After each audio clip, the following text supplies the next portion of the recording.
মিশরের coach Hossam হাসানের বিস্ফোরক প্রেস কনফারেন্সটি তো আপনি দেখেছেন, পড়েছেন, জেনেছেন, অবগত আছেন। এই যে বিশ্বকাপের রাউন্ড অফ 16-এ আর্জেন্টিনা মিশরকে হারিয়ে দিল ভীষণ বিতর্কিত রেফারিং সিদ্ধান্তে, নিজের ক্ষোভটা একেবারে উগরে দিয়েছেন মিশরের কোচ প্রেস কনফারেন্সে এসে, যেখানে তিনি বলেছেন যে মিশরকে অন্যায়ভাবে বিশ্বকাপ থেকে বাদ দেওয়া হয়েছে যেন আর্জেন্টিনা এবং লিওনেল মেসি বিশ্বকাপটা চালিয়ে যেতে পারেন। ফিফা এই কাজটা করেছে, মিশরের সঙ্গে এই অবিচারটা করা হয়েছে। আচ্ছা, এই মিশরের কোচ হোসাম হাসানের এর আগের ম্যাচের প্রেস কনফারেন্সটাকে আপনি দেখেছেন? এই ম্যাচের আগে যেইখানটাতে অস্ট্রেলিয়ার বিপক্ষে ম্যাচ যে জিতেছিল রাউন্ড অফ 32 মিশর, এরপরে তিনি প্যালেস্টাইন ফিলিস্তিনের পতাকা যে উড়িয়ে সেলিব্রেট করেছিলেন, প্রেস কনফারেন্সে এসে যে তিনি বলেছিলেন যে ফিলিস্তিনের মানুষদের জন্য যারা সমবেতী না হবে তাদের ভেতরে আসলে কোনো মানবতাই নাই, তাদের দুঃখ কষ্টটা যারা না বুঝবে তাদের ভিতরে ওই মনুষ্যত্বটাই নাই, এবং এই লজ্জাটা শুধুমাত্র আরব বিশ্বের না, এই লজ্জাটা সারা বিশ্বের, এবং যারা ওই ফিলিস্তিনের মানুষগুলোর সাফারিংসের জন্য দায়ী তাদের তো অবশ্যই লজ্জা হওয়া উচিত, এবং ফুটবল বিশ্বকে এই ক্ষেত্রে ফিলিস্তিনের মানুষদের পাশে থাকার আহ্বান তিনি জানিয়েছিলেন। দেখেছিলেন এটা, আপনি অবগত আছেন? আমি জাস্ট মনে করিয়ে দিলাম ইনসিডেন্টটা।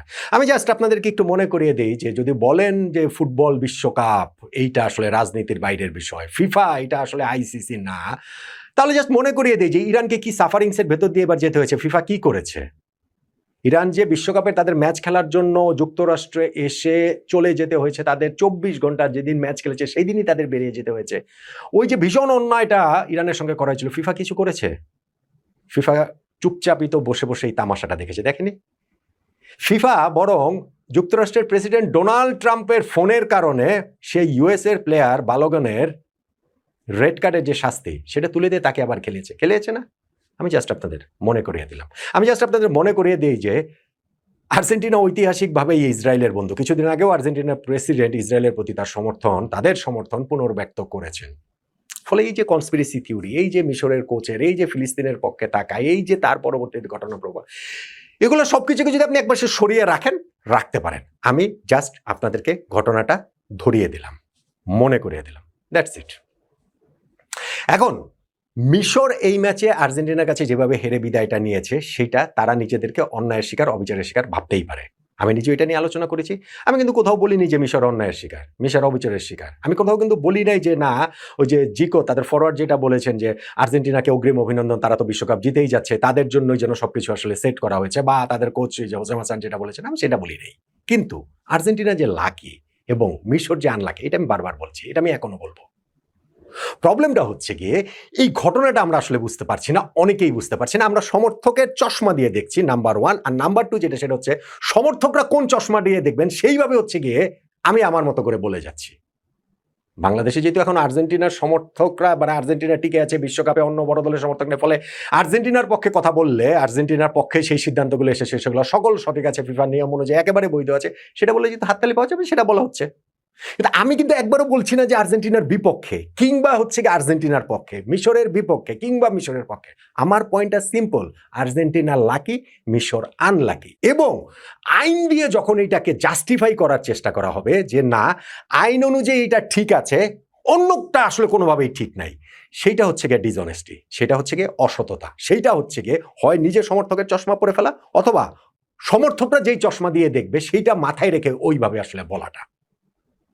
দেখেন, সবকিছু তো ফুটবল আইন অনুযায়ী হবে। ফুটবল খেলাটা কি অন্য জায়গা থেকে হবে? বাস্কেটবলের আইন দিয়ে ফুটবল হবে? আইএফএবি ইন্টারন্যাশনাল ফুটবল অ্যাসোসিয়েশন বোর্ডের যে 17টা আইন রয়েছে, 17টা আইনের মধ্যে 12 নম্বর আইনে যে ফাউল অ্যান্ড মিসকন্ডাক্টের যে পার্টটা রয়েছে, সেই অনুযায়ী তো এইখানটার ঘটনাটা ঘটবে।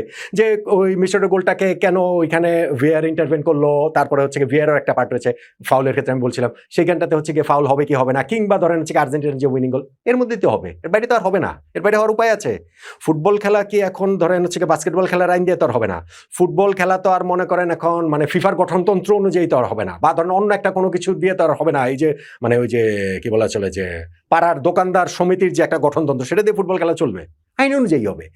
প্রবলেমটা হচ্ছে সেই আইনটা যদি আমি ব্যাখ্যা করি যে না, আইন অনুযায়ী শুধু এইটাই ঠিক আছে, এটা হচ্ছে গিয়ে সমস্যা, এটা হচ্ছে গিয়ে ডিসঅনেস্টি। আইন অনুযায়ী অন্যটাও ঠিক আছে, সেইটাই আমি বারবার বলার চেষ্টা করছি। ভাই 1990 বিশ্বকাপ ফাইনালে আর্জেন্টিনা পশ্চিম জার্মানির কাছে হেরে গিয়েছিল পেনাল্টি গোলে, বিতর্কিত পেনাল্টি গোল, আন্দ্রেস বেমা গোলটা করেছেন একমাত্র গোল। ম্যাচের পর ডিয়েগো ম্যারাডোনা সে কি কান্না, এরপর ফিফাকে তিনি একেবারে ধুয়ে দিয়েছেন, ফিফা চোর, ফিফা ডাকাত, ফিফা আর্জেন্টিনার শিরোপা কেড়ে নিয়েছে, সবই বলেছেন। আমাকে বলেন তো ওইটা যে রেফারি ছিলেন মেক্সিকোর কোডেসাল, তিনি কি আইনের বাইরে গিয়ে পেনাল্টিটা দিয়েছেন? না, ওটা আইনের মধ্যেই পেনাল্টিটা দিয়েছেন। কিন্তু একই সঙ্গে সেই আইনের ব্যাখ্যায় পেনাল্টিটা তিনি নাও দিতে পারতেন।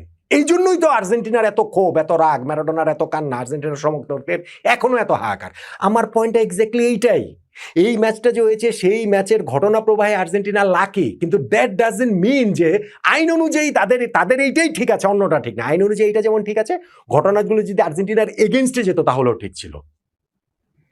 ধরেন ভিআর প্রথম ঘটনাটা যে ইন্টারভেন করেছে, যেই গোলটা দিয়েছে ওইখানে জিকো, মিশরের ফরওয়ার্ড, সেই গোলটাতে ভিআর ইন্টারভেন করেছে কারণ অ্যাটাকিং ফেজের শুরুটা ওইখান থেকে যেহেতু শুরু হয়েছে, বল যেহেতু তাও অনেক পরে গোল হয়েছে, কিন্তু স্টিল যেহেতু অ্যাটাকিং ফেজটা ওইখানে শুরু হয়েছে, ভিআর ইন্টারভেন করেছে, রেফারিকে দেখতে বলেছে, রেফারি ওইটাকে হচ্ছে ফাউল দিয়েছেন লিসান্দ্রো মার্টিনেজের উপরে। কিন্তু ভাই এরকম ঘটনা প্রতিনিয়ত, যারা সারা বছর ফুটবল দেখেন, লিগ ফুটবল দেখেন, 9 মাস দেখেন, প্রতিনিয়ত দেখা যায় যে রেফারি এই ঘটনাকে ওভারলুক করেন, বা ভিআর এখানে হয়তো বা কলই করে না, যে না ঠিক আছে এটা তার এমন কোনো কিছু। ভিআর হয়তো বা কলই করে না, কল করলেও রেফারি ওভারলুক করেন। প্রতিনিয়ত অহরহ এই ঘটনা দেখা যায়। এখন এখানটাতে সেটা যখন করেছেন, ফেয়ার এনাফ, ঠিক আছে করেছেন, কিন্তু কনসিস্টেন্ট তো থাকতে হবে। সো আর্জেন্টিনা যখন উইনিং গোলটা দিল, তখন ভিআর কি কারণে রেফারিকে এই ইনসিডেন্টটা দেখার জন্য আমন্ত্রণ জানালেন না? আমার সবচেয়ে বড় প্রশ্নের জায়গা সেইখানটাতে।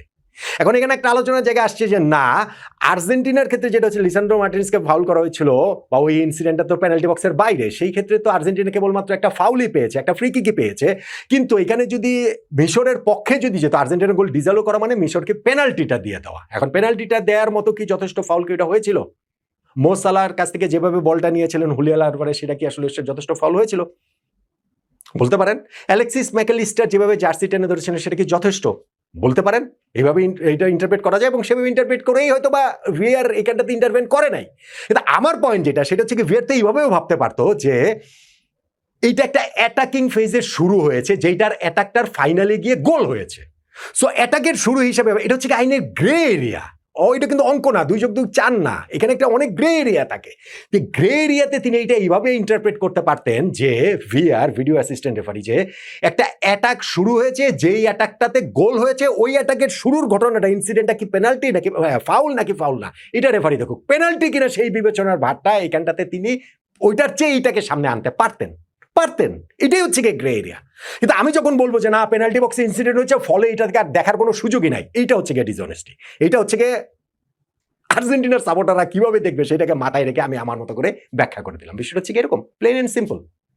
সো আমার হিসাব হচ্ছে কি এই জায়গাটাতে খুবই সিম্পল, এবং এইখানটাতে মিশর নিজেদেরকে ওরকম অবিচারের শিকার হয়েছে, অন্যায়ের শিকার হয়েছে, সেটা তার ভাবতেই পারে, এবং তারা সেটা বলেছেন, তারা সেটা বলবেনই। কিন্তু আইনের যে ব্যাখ্যা, এটা একই রকম ঘটনা, এক রেফারি একভাবে দেখবে, আরেক রেফারি আরেকভাবে দেখবে।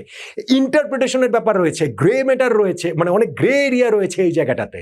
এই জায়গাটা এটা বলতে হবে না, এটা আলোচনা করতে হবে না, নাকি এখানে মনে হবে যে না, আইন দিয়ে আর্জেন্টিনার পক্ষে যা যাবে সেটাই শুধু সিদ্ধ, কিন্তু এটা উল্টাটা যদি ঘটতো তাহলে সেটা আইন দিয়ে সিদ্ধ হবে না।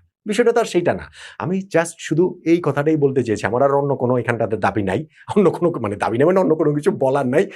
আর্জেন্টিনা এখানে ডিসিশনগুলো তাদের পক্ষে গেছে, এবং সেই কারণে তারা ব্লাডি লাকি, এবং ঠিক একই রকম ভাবে এই সিদ্ধান্তগুলো মিশরের বিপক্ষে গেছে, সেই জন্য মিশর ডেসপারেটলি তারা আসলে আনলাকি।